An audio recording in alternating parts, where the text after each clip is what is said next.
বলেছে রাম একটি উপাদানের ধার্য মূল্য 10% ছাড় দিয়েছে, এখন 12% লাভ করছে। তার ধার্য মূল্য জিনিস বিক্রি করলে রাম কত লাভ করতে? কি করব? আমি ফার্স্টে ধার্য মূল্য বা মার্কেট প্রাইস লিখে নিই। মার্কেট প্রাইস আর ধার্য মূল্য লিখলাম। তারপরে কি করব? এটাও সব প্রত্যেক পরীক্ষার সময় এসব যখন এরকম ধার্য মূল্য দিয়ে অঙ্ক থাকবে তো এরকম করে নেবে। মার্কেট প্রাইস, তারপর লিখব selling price, SP, selling price মানে বিক্রয় মূল্য, যেই টাকায় মালটা বিক্রি করছে। তারপরে কি কস্ট প্রাইস, সিপি মানে মালটা যে টাকায় কিনছে।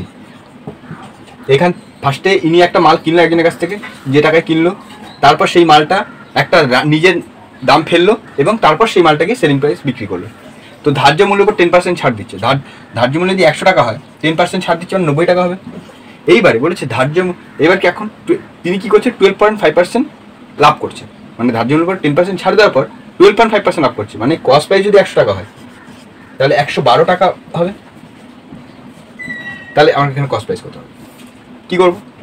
তৃতীয় পদ বার করতে হবে। তো তৃতীয় পদ বার করার নিয়ম হচ্ছে 100 গুণ 90 ডিভাইড বাই 112.5, 10 তুলে দিলাম কস্ট প্রাইস। এইবার বলেছে কাটাকুটি করার দরকার নেই। এখন ধার্য মূল্য জিনিস বিক্রি করলে এইবার ধার্য মূল্যে যদি জিনিসটা বিক্রি করতাম, ঠিক আছে, তাহলে মানে কস্ট প্রাইস তো হলো।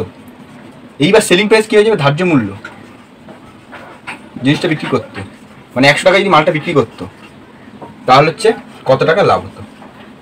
100 গুণ 90, এটা কস্ট প্রাইস। সিপি বার হলো 90, তাহলে হচ্ছে 90, তাহলে এটা 90 কস্ট প্রাইস। আমি লিখি 90 গুণ 10 ডিভাইড বাই 112. এবার তাহলে 100 টাকা কত টাকা লাভ করবে পেয়ে যাবো। তাহলে লিখি আমি, এবার কাটাকুটিটা করি এখানটা। এটা আমার দ্বিতীয় পদ বার করবে। দ্বিতীয় পদ বার করা নিয়ে হচ্ছে প্রথম গুণ চতুর্থ ডিভাইডেড বাই 100 গুণ 90 গুণ 10, 1125 নিচে আছে, ঠিক উপরে চলে যাবে 1125।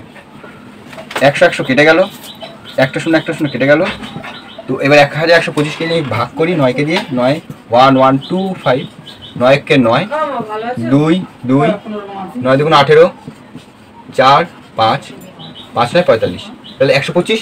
মানে যদি এখানে 100 টাকা হয় তাহলে সেলিং প্রাইস আমার কত হয়ে যাবে? 125। তাহলে কত পার্সেন্ট লাভ করছে? 125 থেকে 100 বিয়োগ দিয়ে দেবো, তাহলে হচ্ছে 25% সে লাভ করছে। আনসার হচ্ছে option B. Answer option B হবে।